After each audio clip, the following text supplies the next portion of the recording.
Buenos días, buenas tardes y buenas noches. Bienvenidos una vez más a Amigos TIC, el podcast de tecnología, innovación, emprendimiento y transformación digital, que como todas las semanas a través de Caracol Podcast en Caracol Radio, pues un grupo de amigos se sienta a conversar sobre estos temas que tanto les apasiona.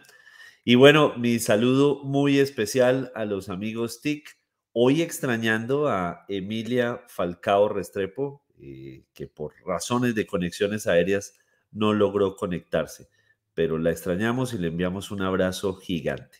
Empecemos entonces con don Jole Restrepo. Don Jole, bienvenido. Hola, muchas gracias y qué felicidad estar acá. Hoy tenemos una invitada de lujo.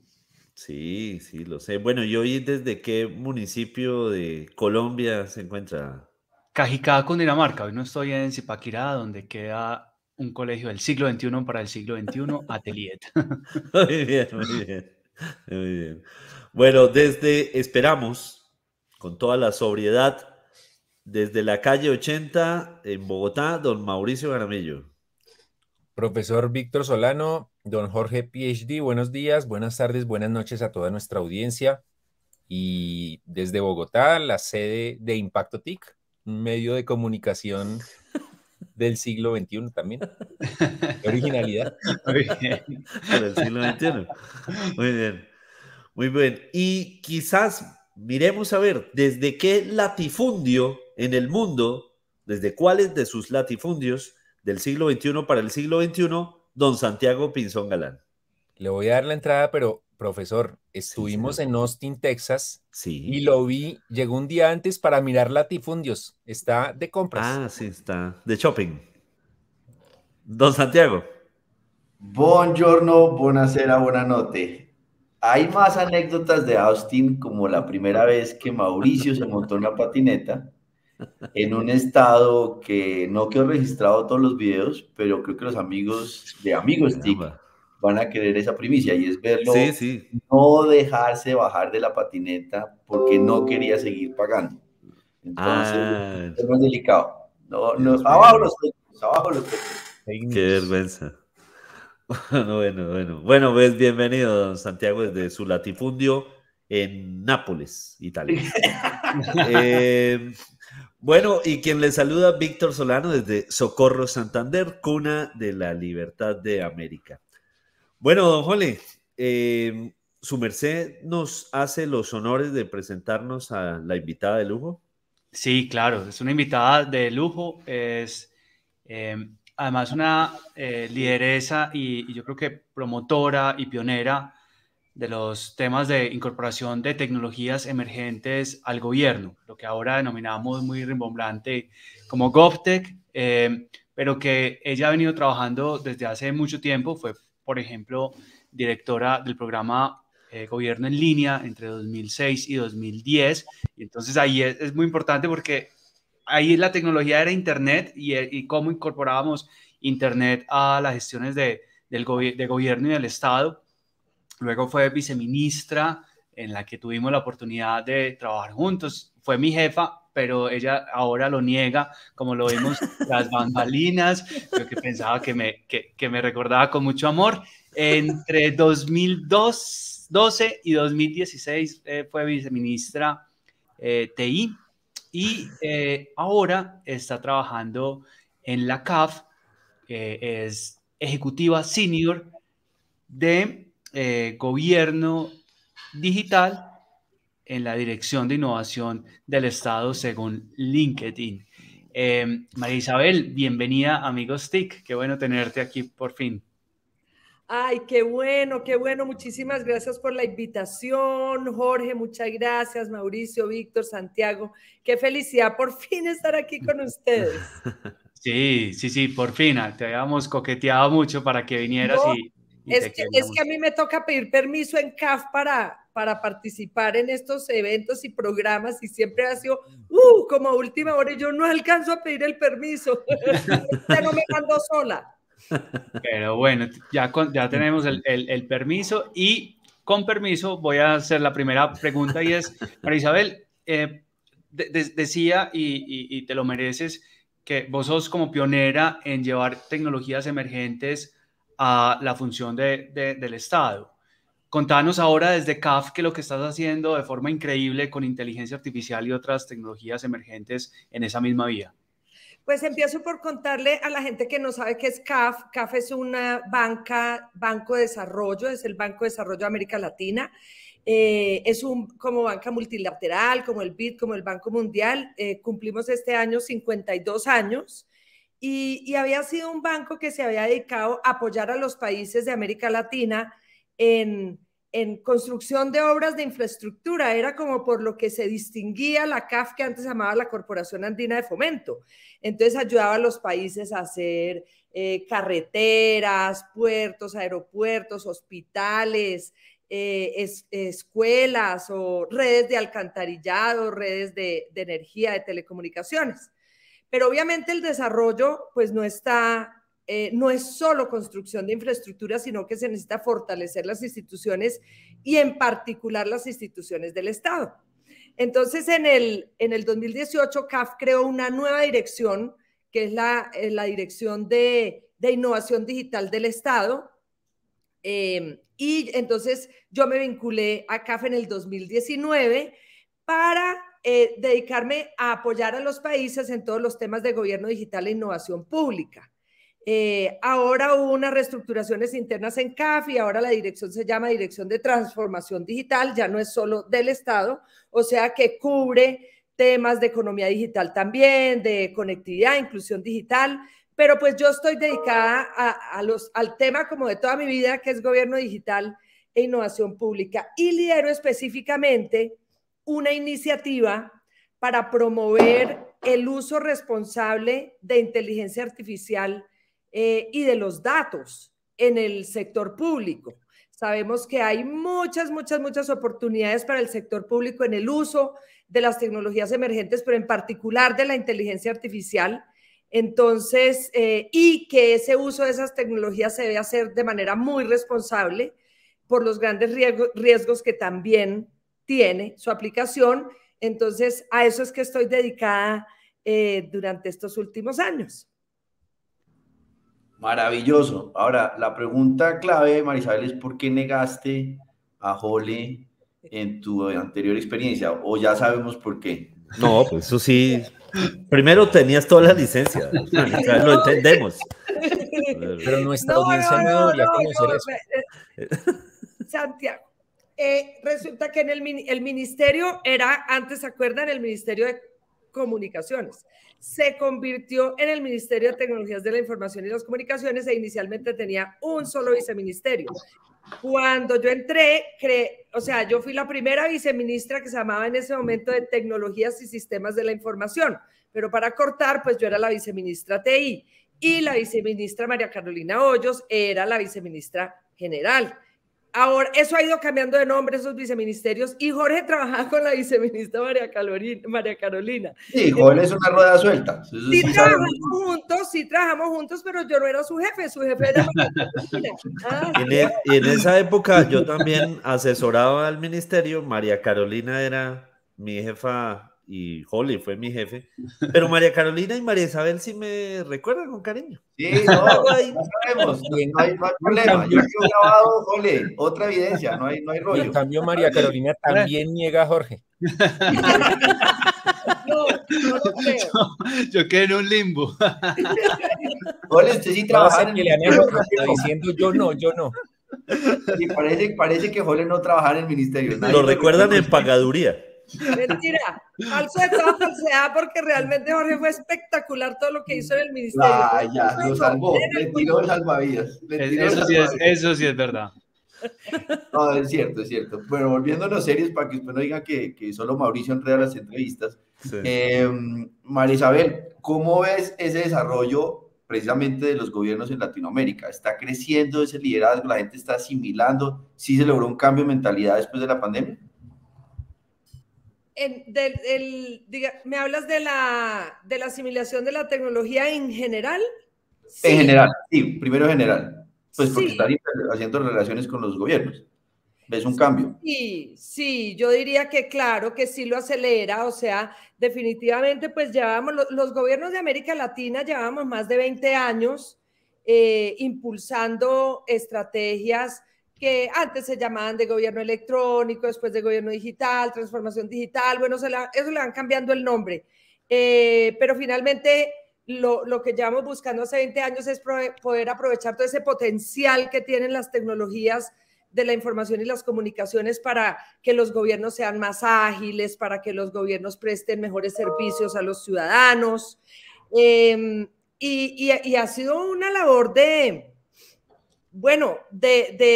que se entienda la importancia, de que se asignen los recursos, de contar con el talento que se necesita y obviamente pues llega la pandemia y obliga a hacer un pocotón de cosas que veníamos impulsando un poco con las uñas y a unos ritmos normales, entre comillas, y sí, yo creo que sí se aceleró la adopción de tecnología, pues el hecho de que todos los funcionarios públicos se tuvieran que ir a trabajar a la casa, todo el tema de tener que empezar a dictar clases, todas las escuelas que tenían conectividad, empezar a dictar clases de manera virtual, pues obviamente eso sí, bueno, y el hecho de tener que ofrecer servicios por internet. Entonces, ustedes saben que una cosa que yo he impulsado pues hace tantos años es el gobierno digital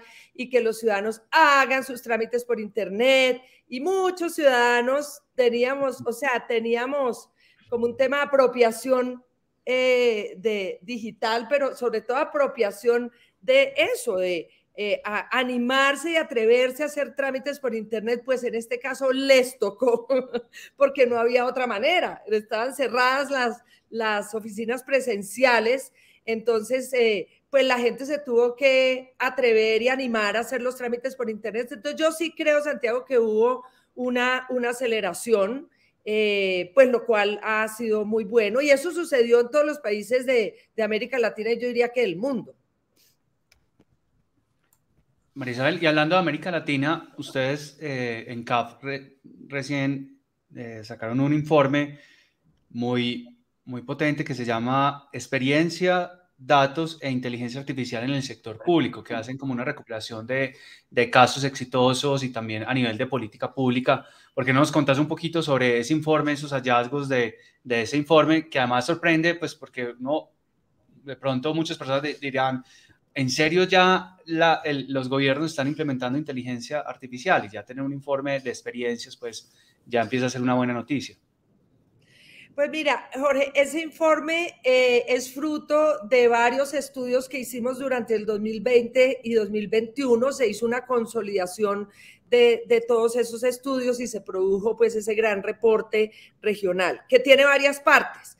Entonces, una primera parte que es importante es sobre como conceptos básicos de la inteligencia artificial en el sector público. Ustedes saben que esa es una tecnología transversal que puede ser utilizada en todos los sectores, pero específicamente para el sector público tiene unas grandes oportunidades.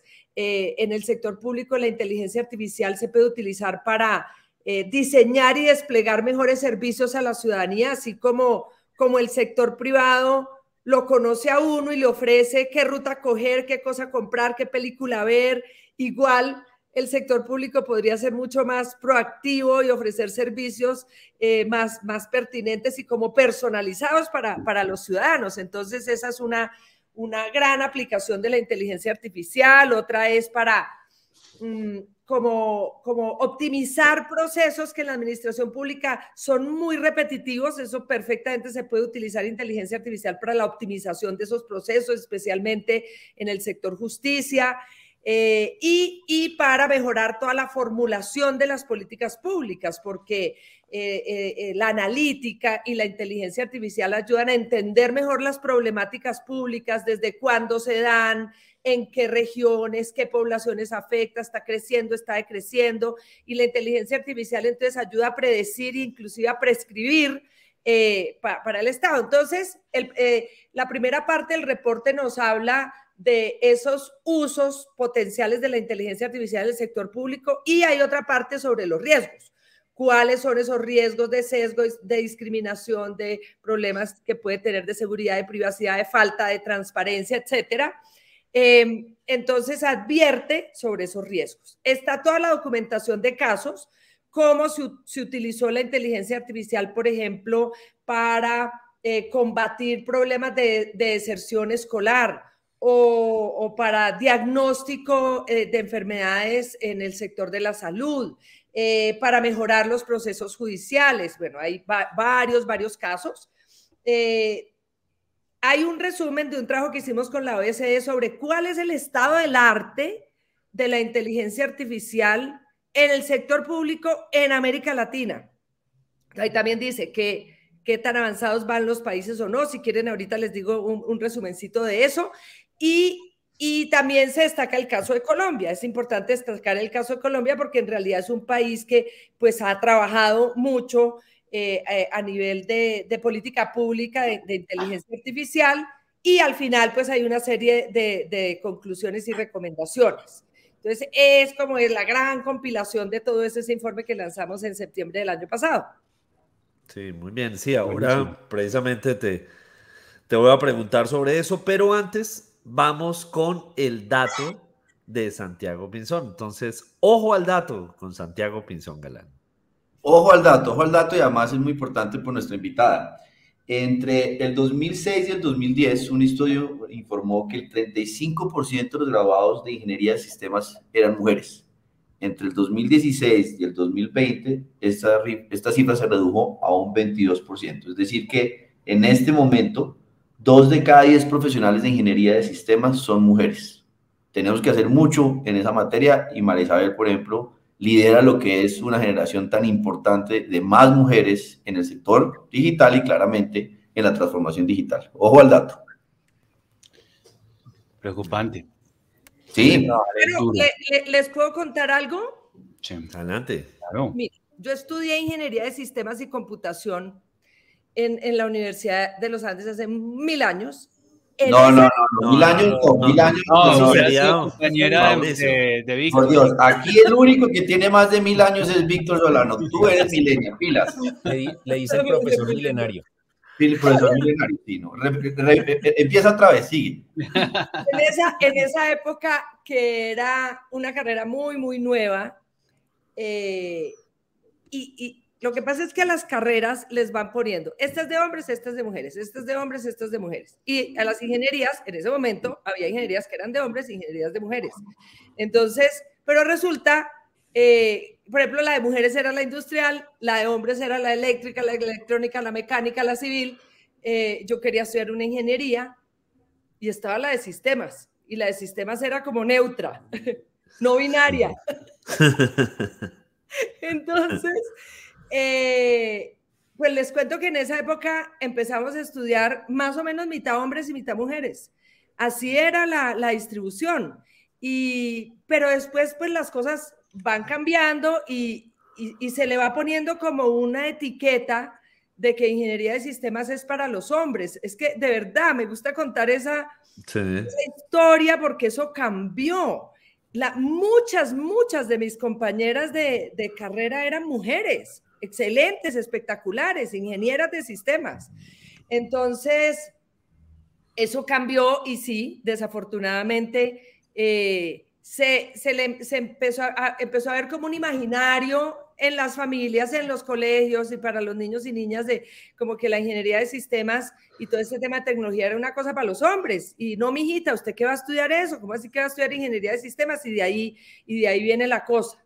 Es una cosa que podemos ir revirtiendo y hemos trabajado para volver a seducir a las niñas a que quieran estudiar estas carreras.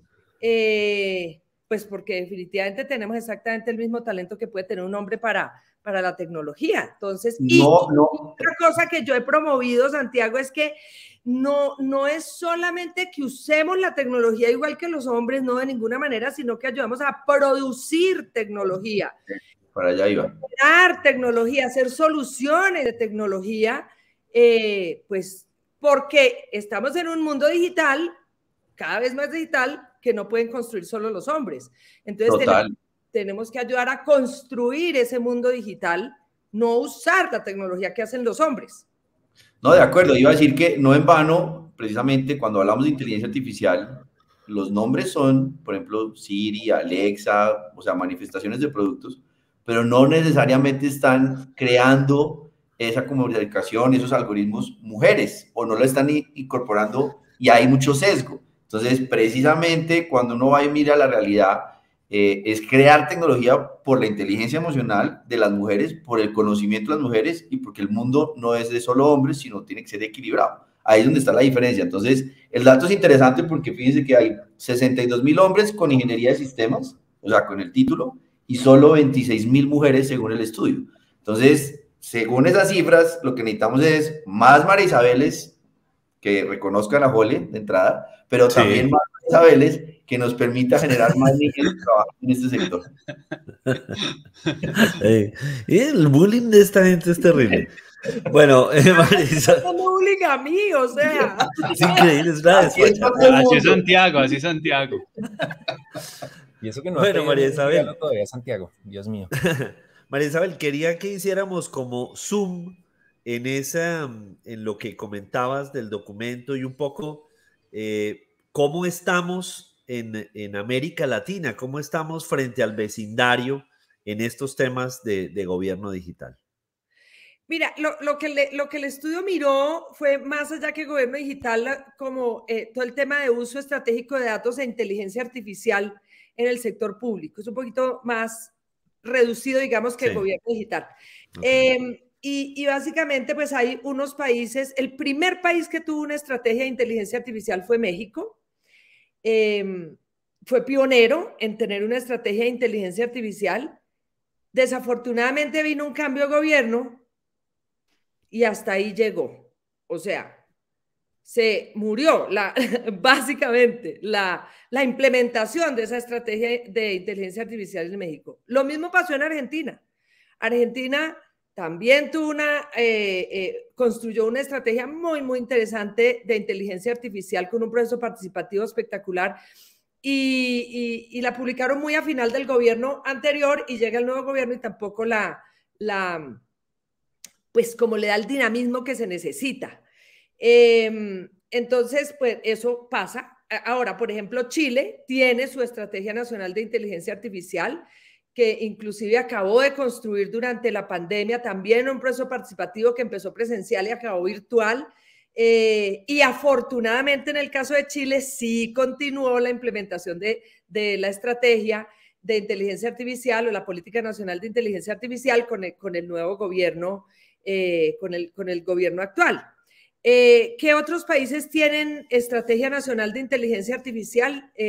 Brasil, Uruguay también fue uno de los pioneros y es una estrategia de inteligencia artificial como enfocada en el sector público. Esa es como la característica de la política de Uruguay y la de Colombia. La de Colombia está desde el 2019, que fue la Política Nacional de Transformación Digital e Inteligencia Artificial. Pero entonces esos son los únicos países. Ah, bueno, y Perú la publicó como borrador, pero no se ha adoptado, digamos, formalmente. Entonces esos son los únicos países que tienen una política nacional de inteligencia artificial, los demás no. Y pues, ¿por qué es importante tener una política? Pues porque al menos la política dice la intención de un Estado, sí, la intención de un gobierno de empujar un tema específicamente. Y dice, bueno, listo, entonces yo me voy a enfocar en el tema de talento para la inteligencia artificial, voy a promover una industria, voy a promover que haya una infraestructura para la inteligencia artificial o un mercado de soluciones de inteligencia artificial.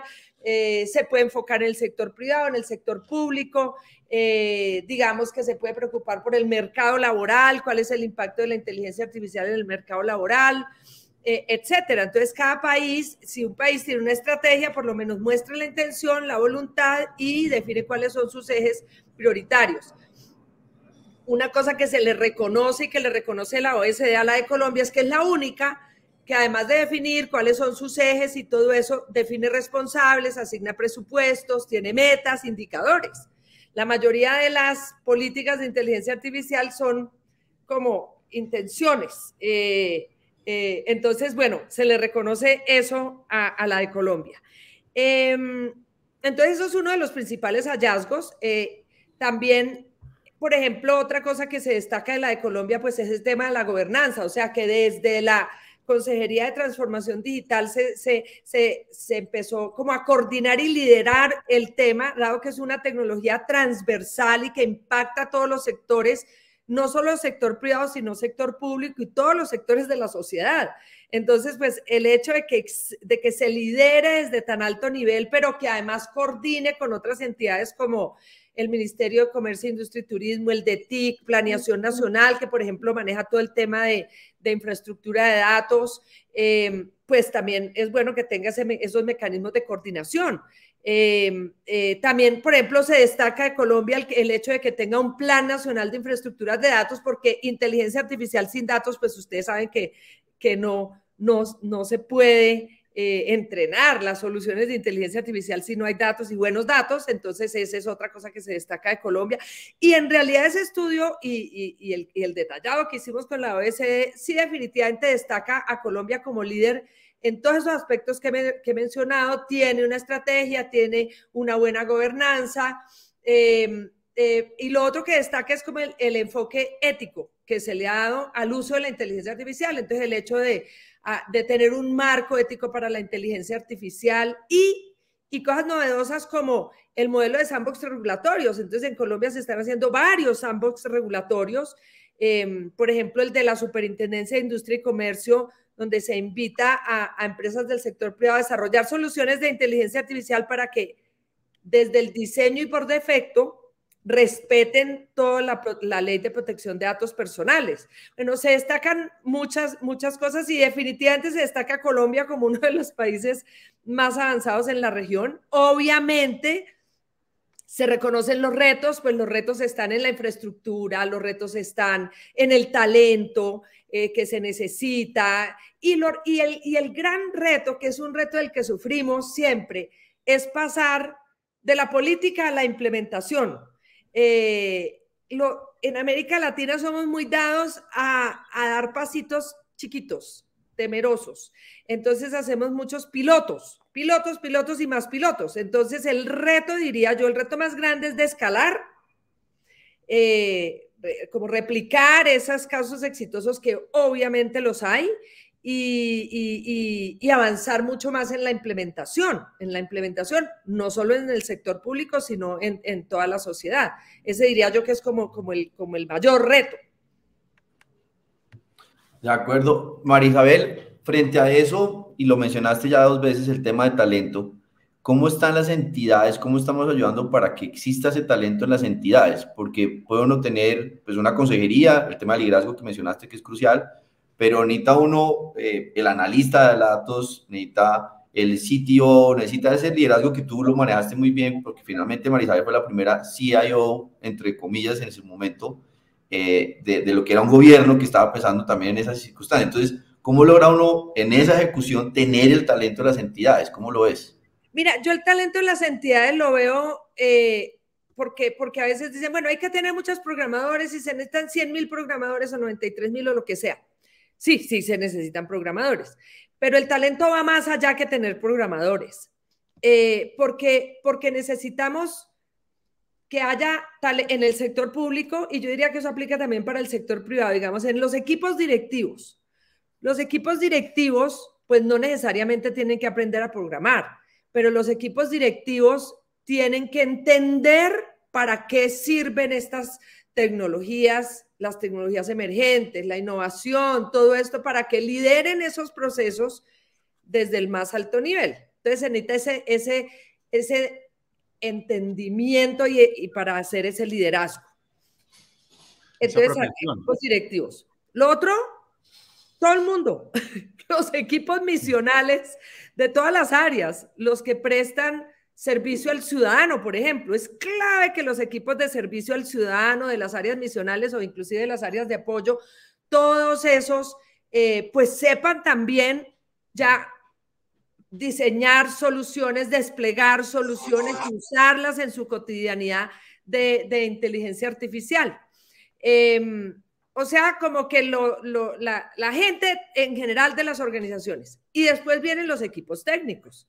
Entonces, en los equipos técnicos, entonces necesitamos especialistas científicos de datos, necesitamos especialistas en datos, necesitamos, bueno, también y gobernanza de datos, todo el tema de datos, los que programan, también se necesitan los que desarrollan, digamos, las soluciones ya de inteligencia artificial.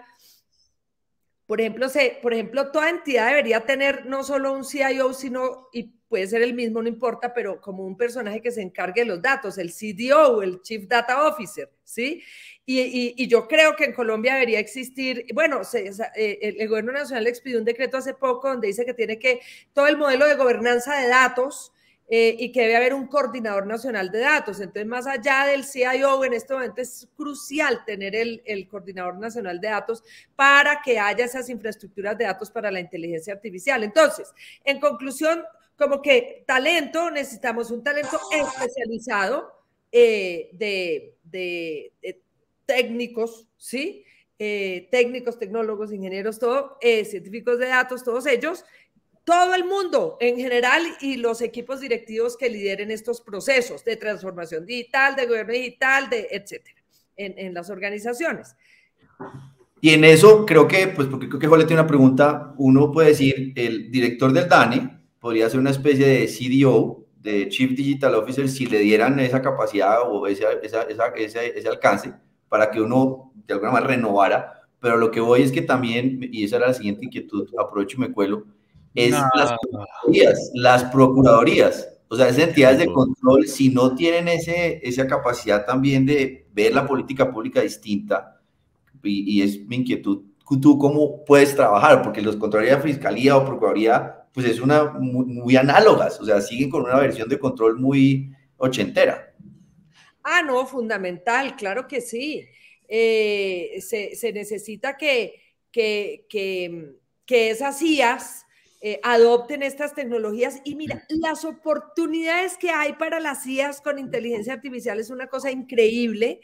Hicimos un proyecto piloto con la Veeduría Distrital de Bogotá para utilizar inteligencia artificial para detectar irregularidades e ineficiencias en la contratación pública.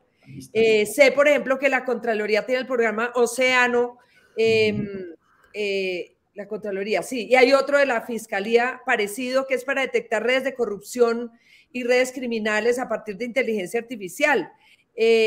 O sea, los usos sí, como detectar, ahí la inteligencia artificial sirve para detectar, tener alertas sobre todas esas irregularidades, corrupción, redes criminales, todo eso es una cosa espectacular lo que se podría hacer.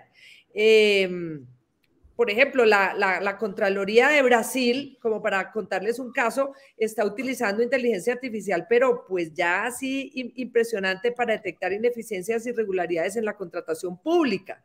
Se detectan redes, se pueden cruzar, por ejemplo, bases de datos o sea, inteligencia artificial cruzando varias bases de datos de contratación pública con quienes financiaron las campañas, con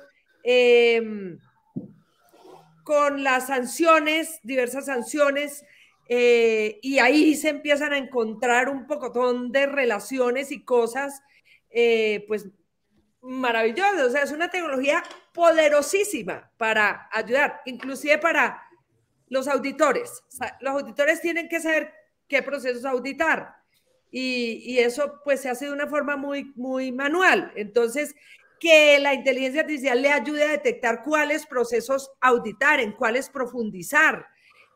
No, las aplicaciones son infinitas. Entonces, sí, no, invitar a las IAs a que usen estas tecnologías, pero sé que hay varios pilotos, o sea, sí. Sé que hay varios pilotos, sé que hay cosas. Pero de pronto es bueno no decirles que es tan eficiente, para que sí lo empiecen a implementar, porque de pronto se asustan.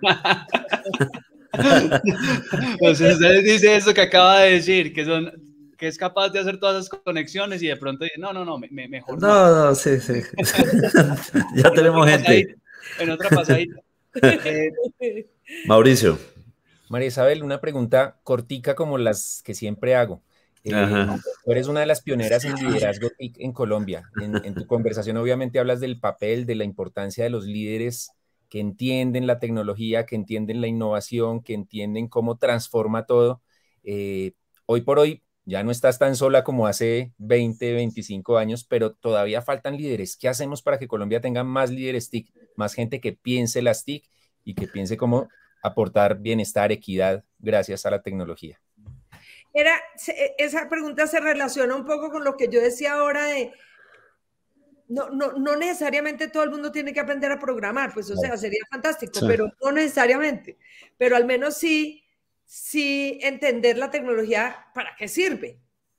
O sea, un fiscal tiene que entender que o el defensor del pueblo o el contralor, como hablábamos ahorita, tienen que entender al menos esa tecnología para qué sirve y también cuáles son sus riesgos. Entonces, como que yo lo que diría es que todo el tema de talento no se enfoque solamente en generar capacidades, bueno, duras y blandas, pero a los especialistas, o sea, a los técnicos, sino en esos niveles gerenciales. Entonces, todos los directores de todas las entidades del Estado y todos los directores de todas las empresas de Colombia, Santiago, Andy, se pueden volver líderes de tecnología. O sea, es que todos los directores de todas las organizaciones deberían ser líderes de esos procesos de transformación digital, de esos procesos de innovación, de esos procesos de adopción de tecnologías. Entonces, es como coger esos líderes y transformarlos. Ahí están los líderes, pero se deben transformar en esos líderes de esos procesos dentro de sus organizaciones. Eso es lo que yo haría, coger esos mismos líderes y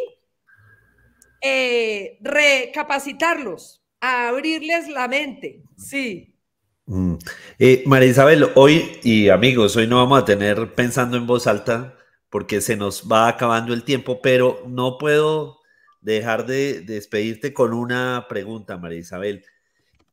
Por supuesto, la CAF está apoyando gobiernos en una instancia del orden nacional, pero digamos, el día de mañana, algún pequeño municipio,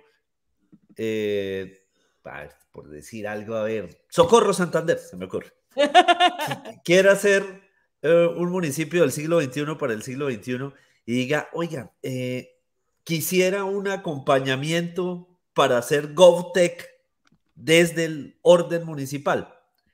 Sí, mira. ¿Puede acudir a la CAF o...? Sí, sí, no. Mira, CAF tiene varios instrumentos para apoyar a los gobiernos y no apoya solamente gobiernos nacionales, también gobiernos locales. Okay. Inclusive en el tema de inteligencia artificial le estamos ayudando, por ejemplo, a la ciudad de Buenos Aires, a la ciudad autónoma de Buenos Aires, que tiene su propia política de inteligencia artificial, a un municipio como Socorro Santander, que es el municipio de Vicente López en Argentina, que decidió emprender desarrollo de proyectos de inteligencia artificial y de pronto se enfrentó con todos los temas éticos y dijo, ayúdenme porque como que no sé cómo avanzar, esto es muy delicado, ¿sí? Entonces ahí les estamos ayudando como a definir un marco ético para el desarrollo de esas soluciones, un marco ético muy concreto, específico de cómo desarrollar soluciones de inteligencia artificial en un municipio que es pequeño como ese de Vicente López. Entonces, digamos que a nivel de cooperación técnica, nosotros, y ese es un instrumento que tenemos, podemos apoyar a países o a gobiernos nacionales y también ciudades grandes o municipios pequeños. Pero a nivel de créditos, ahí ya viene el problema. Porque a nivel de créditos, claro, pues no le podemos seguramente dar un crédito a Socorro Santander. O sea, ya somos un banco de todas maneras, entonces de pronto Socorro no tiene como la garantía, las garantías o los estados financieros, por decir algo, para poder tomar un crédito, entonces tiene que tener el aval de la nación, pero también es factible, ¿no? Créditos con aval de la nación, y esos son los dos grandes instrumentos que tenemos, cooperación técnica y los créditos, los préstamos. Sí. Bueno, muy bien. Pues bueno, se nos acaba el tiempo, pero muy agradecidos con María Isabel Mejía. Hoy nuestra invitada ejecutiva senior en Gobierno Digital, Innovación Digital del Estado en la CAF. Nos escuchamos la próxima semana. Esto es Amigos TIC en Caracol Radio. Hasta la próxima. Hasta Chao, luego. María Isabel. Gracias. Muchas gracias. Gracias, María Isabel. Gracias.